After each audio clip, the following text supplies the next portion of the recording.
नमस्कार। शिक्षा की बात हर शनिवार के इस नए अंक में मैं आप सभी का हार्दिक स्वागत करता हूं, अभिनंदन करता हूं। हम आज 19वें अंक के साथ उपस्थित हैं। हमारे साथ शिक्षा विभाग के अपर मुख्य सचिव डॉक्टर एस सिद्धार्थ उपस्थित हैं। हम हमेशा की तरह शिक्षकों और अभिभावकों के कुछ प्रश्नों के साथ आज हम पुनः उपस्थित हैं, जो आपके प्रश्नों का जवाब देंगे। नमस्कार सर।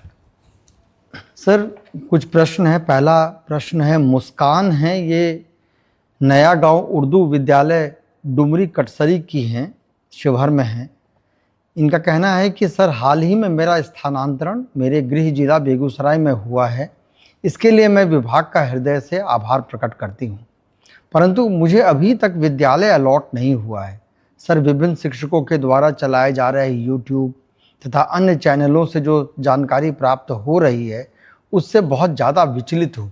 कृपया समाधान करें।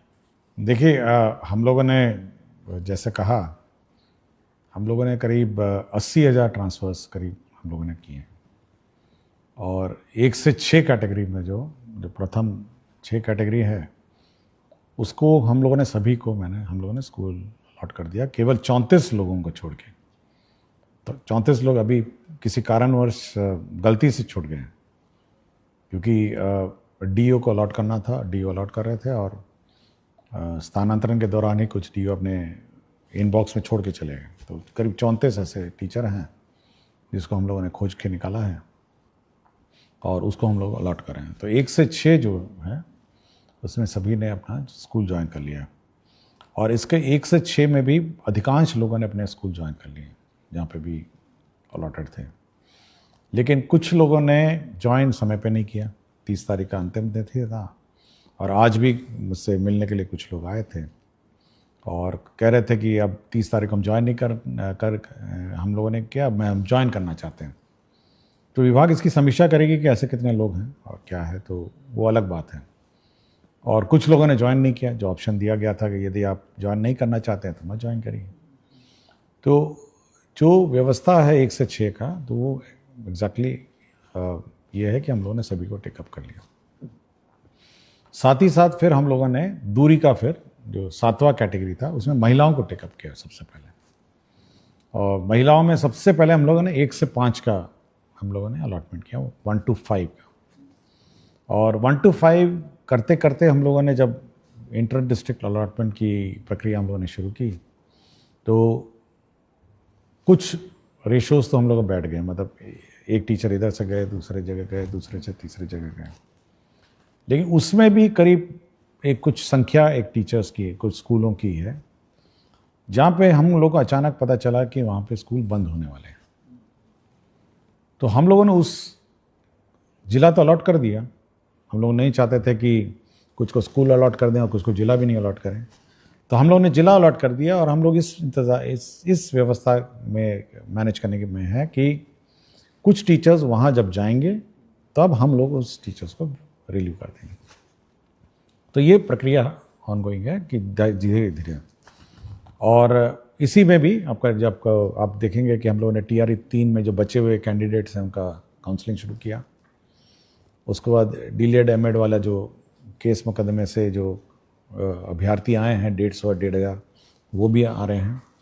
तो ये सब जो ज्वाइन करेंगे, तो ये सारे जो जहाँ पर एक संभावना थी कि टीचर्स मतलब स्कूल बंद हो जाएंगे, तो वहाँ पे पोस्टिंग करते हुए इनको रिलीव करेंगे। और मोस्टली ये जो 1 से 5 वाले टीचर हैं, ये बहुत ही पैनिक हो रहे हैं कि अब क्या होगा। तो ये जब आपको जिला ही अलॉट हो गया, तो आप थोड़ा वेट कर सकते हैं कि भाई हम लोग कोशिश कर रहे हैं कि पठन पाठन इफेक्ट ना हो, और टीचर्स पोस्टिंग के बाद आपको वहाँ से रिलीव कर देंगे, तभी हम लोग स्कूल अलॉट करेंगे। साथ ही साथ एक टीचर आपके यहाँ जाएगा और एक टीचर आप रिलीव हो जाएंगे। तो ये 7वां कैटेगरी हम लोगों ने ये किया है। और अब आप पूछेंगे कि 7वां पुरुष का क्या होगा। तो हम लोग ये वर्कआउट कर रहे हैं कि सबसे प्रथम जो लॉट होगा वो लॉट होगा जहाँ पर टीचर्स ज़्यादा हैं। जिन जिलों में वहाँ के पुरुषों को हम लोग जहाँ पे टीचर्स कम हैं उस ज़िले में शिफ्ट करेंगे। और आपको मैं जानकारी दे दूंगा कि जब 1 से 5 का आज हम लोगों ने PTR देखा, स्टूडेंट टीचर रेशो पूरे राज्य का, तो ऐसे भी जिले हैं जहाँ 13 बच्चों पर एक टीचर है, और ऐसे भी जिले हैं जहाँ 44 बच्चों पर एक टीचर है। मैं जिलों का नाम नहीं लूँगा, लेकिन ये इसको नॉर्मलाइज करना भी एक बड़ा चैलेंज हो गया है। तो हम लोग कोशिश में हैं कि जहाँ पर टीचर्स ज़्यादा हैं और जहाँ पर टीचर्स कम हैं, यदि पुरुषों ने वहाँ के लिए ऑप्ट किया है तो वहाँ पे हम लोग उनकी स्वेच्छा अनुसार वहाँ पे हम लोग ट्रांसफ़र कर देंगे। तो ये पुरुषों का एक्सरसाइज भी हम लोग कर रहे हैं। और फिर धीरे धीरे जो महिलाओं का भी इशू रह जाएगा, जो मतलब बाकी पुरुषों का रह जाएगा, तो ये इस पर निर्भरता रहेगी कि कहाँ पे टीचर्स कम हैं और कहाँ पे टीचर्स ज़्यादा हैं, उसके आधार पर उसको हम लोग टेकअप करेंगे। तो पुरुषों को हम लोगों ने नहीं छोड़ा, पुरुषों पर भी हम लोग एक्सरसाइज कर रहे हैं। और बीच बीच में यूट्यूब और फेसबुक और सोशल मीडिया अचानक पैनिक टीचरों में क्रिएट कर देते हैं कि लगता है अब ट्रांसफ़र रुक जाएगा। देखिए, हम लोग कंटिन्यूसली इस पर काम करते रहते हैं, और मेरी टीम है, मेरे ऑफिसर्स हैं, कंटिन्यूसली सबको एक काम दिया है। कुछ को पुरुषों का दिया है, कुछ को महिलाओं का दिया है, कुछ को 1 से 6 का जो इश्यूज़ हैं उसको सेटल करने का दिया है। तो ये पैनिक कभी नहीं होना चाहिए। और हम लोग का ऑफिशियल चैनल है, सरकारी चैनल है, हम लोग शिक्षा की बात करते हैं। और जब भी हम लोग प्रेस रिलीज़ करते हैं, एक ऑफिशियल प्रेस रिलीज, इसको इंटरप्रेट करने की कोशिश मत करिए। होता है कि अचानक आप इंटरप्रेट उसको करते हैं। हम लोगों ने जैसे ऐच्छिक स्थानांतरण दिया, ये एक ऑप्शन था, आप ऑप्शन मतलब चुनिए या नहीं चुनिए, लेकिन उसको इंटरप्रेट करने लगा कि लगता है कि अब ऐच्छिक स्थानांतरण होगा और कोई स्थानांतरण नहीं हुआ। ये कभी हम लोगों ने नहीं कहा ये बात। तो हमेशा देखिए, जब हम लोग प्रेस रिलीजेस देते हैं, आप थोड़ा इंतज़ार करिए, आप और इंटरप्रेट करने की कोशिश मत करिए। हमारा ऑफिशियल चैनल्स हैं जिस पर हम लोग अपना क्लैरिफिकेशन देते हैं, और हम चाहते हैं कि ये पूरी व्यवस्था ट्रांसपेरेंट हो और टीचर्स को जानकारी हो कि उनके साथ क्या हो रहा है। कोई बात हम छुपा के नहीं रखना चाहते कि भाई हम छुपा के रखे हुए हैं, और मतलब हम लोग अन्यथा बोलना नहीं चाहते। हमने आपको बता दिया कि 34 लोग हम लोगों से गलती हो गई, छूट गया थे। हम लोग जिसको खोज के निकाले थे, जिनको 1 से 6 कैटेगरी में जिनको जिला अलॉटेड है, स्कूल अलॉटेड नहीं है, कर रहे हैं। और जो लोग अब कुछ लोगों ने मुझसे पूछा, अचानक बहुत सारे मैसेजेस आए कि सर अंतर जिला वाले को तो आपने पास कर दिया और बाहर वाले जिले को आपने छोड़ दिया है। देखिए, टीचरों को समझना भी ये चाहिए। देखिए, सीनियरिटी जब टीचरों की लिखी जाती है, तो जब आप किसी अन्य जिले में जाते हैं तो आपकी सीनियरिटी उस जिले के टीचरों के सीनियरिटी सबसे नीचे हो जाती है। ये भी समझना चाहिए। और प्राथमिकता हमेशा उस जिले के अंदर इनसाइडर टीचर की है, और आपकी प्राथमिकता उसके बाद आती है, क्योंकि आप उस जिले के अंदर जा रहे हैं। तो अचानक ये भी पैनिक हो गया कि देखिए, उसको तो कर दिए, हमको छोड़ दिए, हमको टेकअप किए तो उसको छोड़ दिए। तो हम लोग एक फॉर्मूला से चलते हैं और एक सिस्टम से चलते हैं। हम लोग कोई मतलब रैंडम नहीं करते हैं, और निर्णय भी रैंडम नहीं होते। उसकी पॉलिसी होती है कि देखिए, हम लोगों ने विद इन डिस्ट्रिक्ट है, इनको ऐसे ट्रीट किया, आउटसाइड डिस्ट्रिक्ट है क्योंकि उनकी प्राथमिकता नीचे है, सबसे नीचे है, उनको हम लोगों ने ऐसे ट्रीट किया। तो ये सब हम लोग देखते हैं। तो कभी भी टीचर को ये नहीं सोचना चाहिए कि हम पक्षपात करते हैं या कोई रैंडम व्यवस्था करते हैं। हम लोग जो ट्रीटमेंट किसी एक कैटेगरी टीचर के साथ करते हैं, वही ट्रीटमेंट हम लोग बी कैटेगरी टीचर से। और कोई हम लोग मतलब इसका गलत इंटरप्रिटेशन किसी टीचर या किसी सोशल मीडिया में, जो हमारे टीचर्स ग्रुप बहुत सारे हैं, उनको नहीं करना चाहिए। आप पूछ सकते हैं, विभाग से पूछ सकते हैं, बहुत सारे पदाधिकारी हैं, डायरेक्टर हैं, डीईओ हैं। और हम लोगों ने ये भी व्यवस्था की है व्यवस्था में कि अगर आप अपने प्रेजेंट पोस्टिंग से शुद्ध हैं विद इन द डिस्ट्रिक्ट, तो आप अपने स्थापना समिति, अपने ग्रीवांस पोर्टल में आप अप्लाई करिए। और ग्रीवांस पोर्टल डीईओ देखते हैं, आरडीडी देखते हैं, और हम भी देखते हैं, और मॉनिटरिंग उसकी होती है। और जिला स्थापना जो समिति है, जो डिस्ट्रिक्ट की कमेटी है, वो अगर आपको कोई विशेष समस्या हो, मतलब बहुत ही विशेष समस्या हो, एनमास तो नहीं ले सकते अचानक फिर से 10-20 हज़ार का शुरू नहीं कर सकते, लेकिन आपको कोई विशेष समस्या है, आपकी सुनवाई करेगी और आपके समस्या का समाधान करेगी। और मैं बार बार यही बात कहता हूँ और हर फोरम पे यही कहता हूँ कि टीचर्स की सुविधा तो हम लोग कंसिडर करते हैं, लेकिन बच्चों की असुविधा हम लोग मतलब क्रिएट नहीं करना चाहते हैं। हम लोग ऐसी व्यवस्था नहीं क्रिएट करना चाहते हैं जहाँ पे स्कूल बंद हो जाएं, पढ़ाई पाठन अफेक्टेड हो जाए, या फिर मैथ्स टीचर चले जाते हैं तो मैथ्स टीचर अब नहीं है तो क्या करेंगे, साइंस टीचर अचानक ट्रांसफ़र हो गए तो क्या करेंगे। तो वैसी व्यवस्था हम लोग नहीं चाहते। हम लोग चाहते हैं कि बच्चों की पढ़ाई जो है, शिक्षा विभाग की प्रायोरिटी बहुत ही क्लियर होना चाहिए, शिक्षकों को भी, अभिभावकों को भी, कि शिक्षा विभाग की सबसे प्रथम प्रायोरिटी शिक्षा व्यवस्था में सुधार और शिक्षा व्यवस्था को सुदृढ़ करने का। ये बिल्कुल टीचर लोग भी अपने दिमाग में बैठा लें और हम भी अपने दिमाग में बैठा चुके हैं। उसके बाद आता है हमारे टीचर्स का कंफर्ट और अपने टीचर्स की सुविधा। ये ऊपर ओवरराइड नहीं कर सकता है कि हम अचानक टीचरों को रिलीव कर दें और स्कूल बंद कर दें। नो, ये हम लोग नहीं कर सकते। शिक्षा व्यवस्था, सरकार 22% बजट इसलिए देती है कि हमारे बच्चे पढ़ें, हमारे बच्चों को अच्छी पढ़ाई हो, और इसीलिए सरकार ने बहाल किया है विभिन्न स्कूलों के लिए टीचर्स की पढ़ाई सुचारू रूप से चले। हाँ, आप लोगों को कठिनाई हुई है, बहुत सारे पोस्टिंग रैंडम पूर्व के सालों में हुए हैं। हम लोग उसको रिजॉल्व करने की कोशिश में लगे हैं, और इसमें पेशेंस होना चाहिए और थोड़ा सब्र करना चाहिए टीचरों का। अगर किसी का कोई इशू है तो उसकी सुनवाई होगी और उसका रिजॉल्व होगा, लेकिन अचानक पैनिक नहीं होना चाहिए कि अचानक कोई अब नहीं, ये नहीं होगा, वो नहीं होगा। ये थोड़ा पैनिक टीचरों में नहीं होना चाहिए। आपको अपने पठन पाठन में ध्यान दीजिए और धीरे धीरे आपकी एक एक बात की सुनवाई होगी। और जहाँ तक यथासंभव, मैं बात बोलता हूँ, यथासंभव हम लोग आपका ख्याल रखेंगे, लेकिन आप अपने शैक्षणिक व्यवस्था और पढ़ाई व्यवस्था सुदृढ़ रखें और यह सुनिश्चित करें कि आपके विद्यालय में पढ़ाई। बहुत बहुत धन्यवाद सर। मैडम मुस्कान के माध्यम से ही, सवाल के माध्यम से ही आपने बहुत विस्तार से बताया है, और मुझे लगता है कि बाकी शिक्षकों के लिए भी ये बहुत लाभप्रद है। सर, दूसरा प्रश्न है, प्रिंस तिवारी हैं, वैशाली जिला के पातेपुर ब्लॉक के, ये संस्कृत के अध्यापक हैं। इनका कहना है कि संस्कृत में मैं बच्चों को आगे बढ़ता देखना चाहता हूँ, पर उन्हें लगता है कि संस्कृत से उनका कुछ नहीं होगा, जबकि संस्कृत के पाठ्यक्रम में वेद मंत्र, वैदिक साहित्य और वेदांत हैं। ज्ञान, संस्कृत, दर्शन और वैज्ञानिक चेतना वाली भाषा संस्कृत से बच्चों को कैसे जोड़ा जाए, मार्गदर्शन चाहता हूँ। देखिए, आपको जानकारी होगा, हम लोगों ने संस्कृत बोर्ड के अध्यक्ष की भी नियुक्ति हाल ही में की है, और हम लोग डिस्कशन भी कर रहे थे। कल की बैठक में मैं बात भी कर रहा था कि कैसे संस्कृत शिक्षा को और सुधार किया जाए, और यह सबसे पुरानी हमारी भाषा है, और हमारे धर्म ग्रंथ भी इसी भाषा में लिखे गए हैं, और हमारे वेद और पुराण जो भी कही गई है, और बहुत सारी भाषाओं की ये मतलब ये बेस भाषा है, मतलब इस पर बहुत सारी भाषाएं हैं इस देश की, इसके ऊपर बनाई गई। इसलिए ये बहुत ही हमारे लिए मतलब इम्पॉर्टेंट भाषा है, और हम लोग के दिल के करीब है, ये इम्पॉर्टेंट है।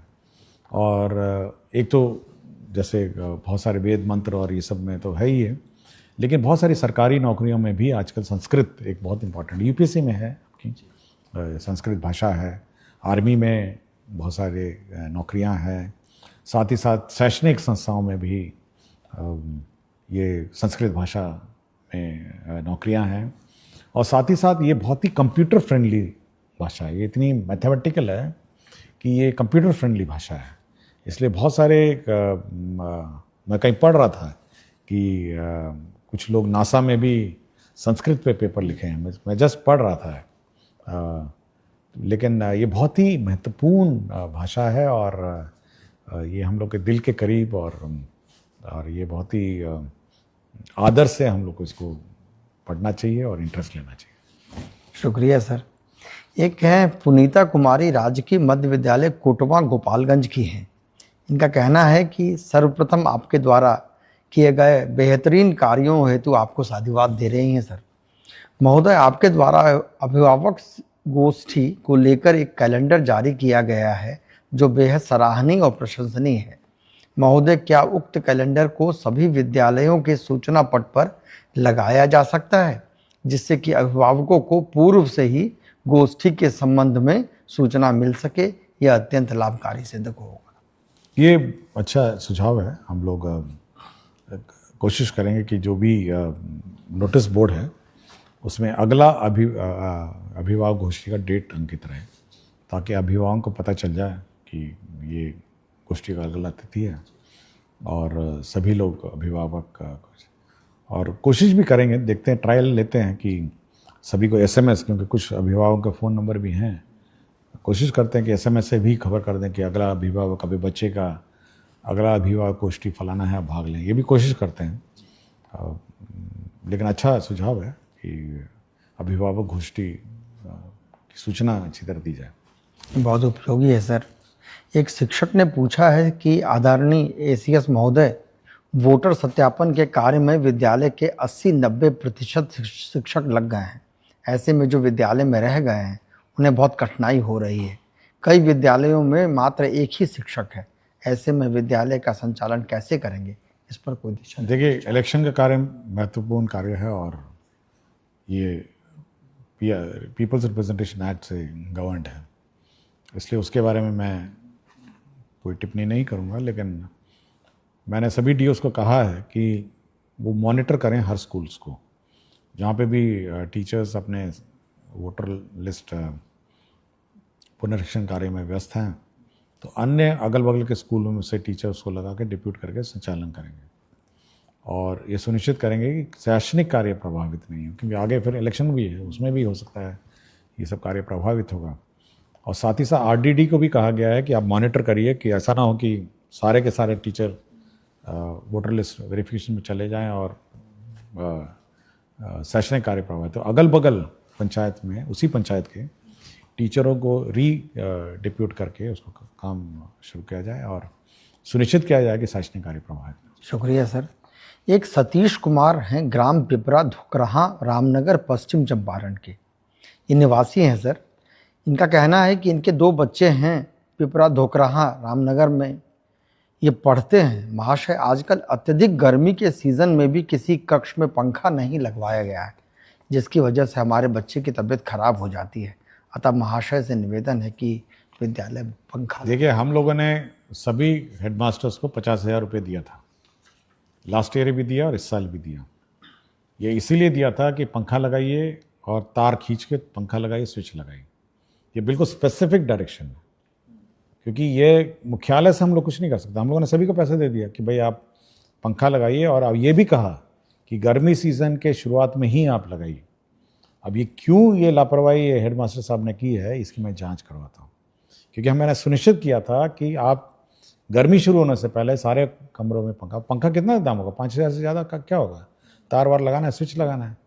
अब 50,000 मैंने दिए हैं सारे स्कूल को, 2 बार दे चुका हूँ मैं। तो ये मैं चेक करता हूँ कि हेडमास्टर ने क्यों नहीं किया, और ये बिल्कुल स्पष्ट है। मतलब मैं बाकी अभिभावक को कह रहा हूँ कि ये हेडमास्टर को पैसा दिया गया है पंखा लगाने के लिए, स्विच तार सबके लिए। Thank you sir. ये एक मनीष कुमार हैं, वर्तमान में अररिया जिले के नरपतगंज ब्लॉक के उत्क्रमित उच्च विद्यालय मिर्दौल में पीजीटी केमिस्ट्री के शिक्षक हैं। इन्होंने कहा है कि मैंने अपनी पढ़ाई आईआईटी पल्लाक्कड़ केरला से की है। उसके पश्चात पीडब्ल्यू कैरियर पॉइंट जैसे बड़े कोचिंग संस्थानों में केमिस्ट्री फैकल्टी के रूप में 1 लाख रुपए से अधिक की महीने की सैलरी छोड़कर सरकारी विद्यालय में शिक्षण प्रारंभ किया, ताकि आर्थिक स्थिति से जूझ रहे बच्चों के जेई नीट जैसे परीक्षा को पास करने में बाधा न आए। लेकिन वर्तमान स्थिति यह है कि यहाँ फिजिक्स और मैथमेटिक्स के पीजीटी शिक्षक ही नहीं हैं, जिसके चलते टीम वर्क हो नहीं पा रहा है, साथ ही अन्य परेशानियों का भी सामना करना पड़ रहा है। अतः मेरा उद्देश्य पूरा नहीं हो पा रहा है। तो क्या मुझे बीएसईबी फ्री कोचिंग ज्वाइन करने का आदेश और स्वीकृति विभाग से मिल सकता है? देखिए, हम लोगों ने, आपको याद होगा, हाल ही में हमने चिट्ठी लिखा है कि जहाँ पर जो सब्जेक्ट टीचर्स नहीं हैं, आप डेपुटेशन से उसको काम चलाइए। अगल बगल पंचायत के जो स्कूल्स हैं उसी में आप डेपुटेशन से काम चलाइए। और हमारी बात भी हो रही है साइंस एंड टेक्नोलॉजी डिपार्टमेंट के साथ कि कुछ फैकल्टी या कुछ स्टूडेंट्स जो मतलब मैथ्स और साइंस पढ़ा सकें, तो वो भी कुछ कंट्रीब्यूट करेंगे। तो ये 2 स्ट्रीम है जो हम लोग कर रहे हैं, और कोशिश करेंगे कि ये जो टीचर्स की कमी है ये पूरी हो जाए, और अगला जो रिक्रूटमेंट है उसमें हम विशेषकर ये जो स्पेसिफिक सब्जेक्ट वैकेंसीज हैं इस पर ज़्यादा ध्यान देंगे। और जहाँ तक ये कंपटीशन की बात है, मैं बताना चाहूँगा कि हम लोग जितने भी देश के प्रमुख कोचिंग संस्थाएं हैं जो जेई नीट और ये सब का कोचिंग देते हैं, उनसे हम लोग MOU कर रहे हैं। हाल ही में हम लोगों ने कस्तूरबा गांधी विद्यालय का फिज़िक्स वाला PW के साथ हम लोगों ने MOU करने का निर्णय लिया। उनका ऑफ़र आया था तो हम लोगों ने निर्णय ले लिया कि अब फिज़िक्स वाला जितने भी कस्तूरबा गांधी विद्यालय हमारे हैं, लड़कियां हैं, उनको कोचिंग कराएंगे। और इसके लिए हम लोगों ने 1.5 लाख रुपए जो टीवी मॉनिटर है ऑनलाइन कोचिंग के लिए और जो भी इंफ्रास्ट्रक्चर है उसके लिए हम लोगों ने सैंक्शन भी कर दिया है। तो धीरे धीरे हम लोग जब बाकी जितने भी अन्य कोचिंग संस्थाएं हैं उनके साथ भी धीरे धीरे हम लोग विभिन्न विद्यालय और विविध आवासीय विद्यालय इनके साथ हम लोग अब टाई अप करेंगे। तो कंपटीशन तो राज्य सरकार चाहती है कि हमारे बच्चे कंपटीशन की तैयारी करें और ये अच्छी बात है। इस प्रकार के जो टीचर हैं, मैं तो हैरान था कि IIT कोझिकोड से हैं ना, पलक्कड़ से हैं।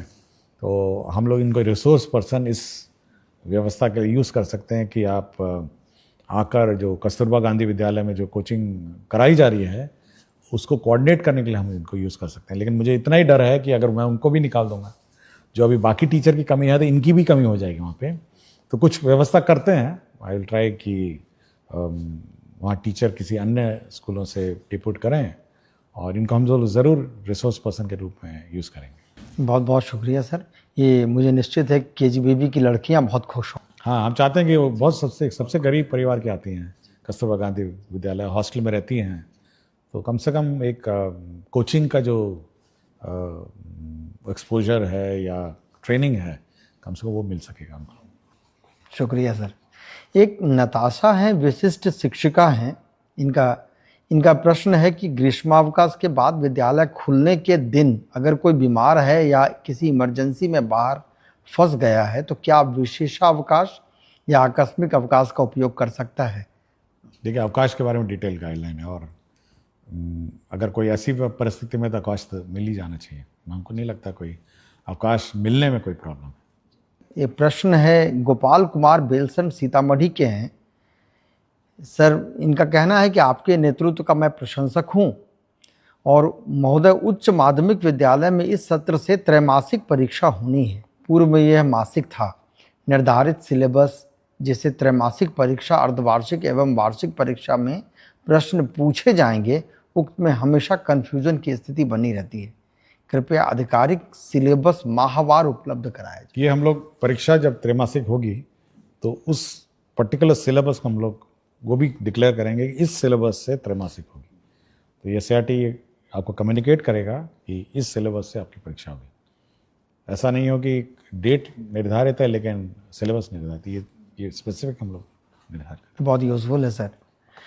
एक शिक्षक पूछ रहे हैं कि विभाग से लेकर विद्यालय तक सूचनाओं का सही तरीके से प्रसार नहीं होने पाने के कारण कई बार विद्यालय स्तर पर कार्य बाधित होता है। सर, क्या विभाग कोई ऐसा तरीका ढूंढ रहा है जिससे सूचना एक जैसा सभी विद्यालय तक पहुंचे और सही काम हो सके? देखिए, हम लोगों ने सभी विद्यालयों में टैबलेट भेजा है और बहुत सारे विद्यालयों में पहुंच भी गया है। मेरे ख्याल से 3-4 दिन में और भी पहुंच जाएगा। देखिए, ये बहुत विशेष प्रकार का टैबलेट है। ये नॉर्मल जो हम लोग यूज़ करते हैं उससे हल्का सा भिन्न है। वो इसलिए भिन्न है कि इसमें वही सॉफ्टवेयर लोड हो सकता है जो मुख्यालय से आपको निर्देशित होगा, अन्यथा वो सॉफ्टवेयर अपने डिलीट हो जाएगा। पहले तो ये है। दूसरा है, ये हमारे सेंट्रल सर्वर से लिंक्ड है। जो टैबलेट है ये बिल्कुल हमारे सेंट्रल जो मैसेजिंग सिस्टम है उससे लिंक्ड है और मुख्यालय से जैसे ही हम इसमें पत्र डालेंगे वो आपके टैबलेट में नजर आ जाएगा। या मुख्यालय से हम कोई भी सूचना देंगे तो हर स्कूल में अपने आप पहुंच जाएगा। ये DO से, फिर DO से BO, BO से टीचर, या फिर सोशल मीडिया के माध्यम से, बिल्कुल मतलब वो बंद कर दिए। हम अगर कहेंगे कि ये टीचर का पत्र है और अभी तुरंत जाना है तो सारे स्कूल के टैबलेट में पहुंच जाएगा। तो अब वो व्यवस्था हो गई है कि हम लोग बिल्कुल मैसेजिंग सिस्टम जो है बिल्कुल कनेक्टेड हो गई है। मतलब हम लोग यहाँ से भेजेंगे और वो वहाँ के टैबलेट में आ जाएगा। और साथ ही साथ उल्टा भी है, हम लोग अगर टैबलेट से कोई सूचना निकालना चाहेंगे तो ऑटोमेटिकली पुल व्यवस्था भी है कि हम उस टैबलेट को एक्सेस कर सकते हैं और वहाँ से हम लोग सूचना प्राप्त कर सकते हैं। तो ये 2 वे कम्युनिकेशन है, वो टैबलेट है और बहुत महत्वपूर्ण डिवाइस है। ऐसा नहीं है कि वो कोई नॉर्मल मोबाइल फ़ोन की तरह की, ये कम्युनिकेशन डिवाइस है और ये लिंक करता है हमारे मुख्यालय के सेंट्रल सर्वर को, डीओ को, बीओ को और टीचर को। तो इसलिए बहुत ही महत्वपूर्ण ये इंटरवेंशन है। मुझे लगता है सर कि इसके बाद का सवाल के जवाब आपने ऑलरेडी दे दिया है। सवाल है कि हम लोगों को विभाग के द्वारा टैबलेट फ़ोन दिया गया है। सर बच्चे इसे देखकर बहुत खुश हुए और आपको धन्यवाद दिए। सर अब इस टैबलेट का करना क्या है? नहीं, ये बच्चों के लिए नहीं था। नहीं, ये बच्चों के लिए नहीं है बिल्कुल। अब मैंने एक फ़ोटो देखा था जिसमें बच्चों ने मुझे ही धन्यवाद दे दिया, तो मैं पूछा भी कि भाई ये तो बच्चों के पास जाना नहीं था, ये बच्चे इसको लेके क्या कर रहे हैं। देखिए जो टैबलेट है वो पहले एक तो हेडमास्टर के पास रहेगा, फिर दूसरा टैबलेट जो है वो दूसरा टैबलेट प्रभारी है, तो तीसरा टैबलेट प्रभारी है। जहाँ 2 हैं वहाँ 2 ही रहें और 3 लोग या 2 लोग जो भी है इसको ऑपरेट करेंगे। और ये कम्युनिकेशन सिस्टम है शिक्षा विभाग का, मुख्यालय और स्कूल का बीच का। स्कूल की गतिविधियाँ वो टैबलेट में दर्ज करेंगे। मुख्यालय कोई सूचना देना चाहेगा दे सकता है और मुख्यालय अगर किसी स्कूल की गतिविधियां देखना चाहेगा वो इस टैबलेट के माध्यम से देख सकेगा। तो ये कम्युनिकेशन डिवाइस है। ये बच्चों के लिए नहीं गया है, बच्चों के लिए अलग से है। बच्चों के लिए अलग से स्मार्ट क्लास बन रहा है, सैंक्शन हो रहा है। बच्चों के लिए अलग से आईसीटी लैब है। मैं चाहता हूं कि वो लोग उसमें ज़्यादा ध्यान दें, ये टैबलेट लेकर नहीं घूमें।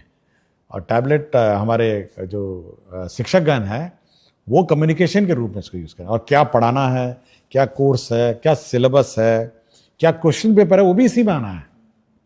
प्रश्न पत्र जो है वो भी इसी में आना है। और क्या कोर्स आप पढ़ाए हैं ये भी इसी में आना है। कितने बच्चे उपस्थित हैं ये भी आना है। तो ये बहुत महत्वपूर्ण डिवाइस है। ये इसको मतलब ये होलिस्टिक मॉनिटरिंग सिस्टम है विद्यालयों का। आपका बहुत बहुत शुक्रिया सर।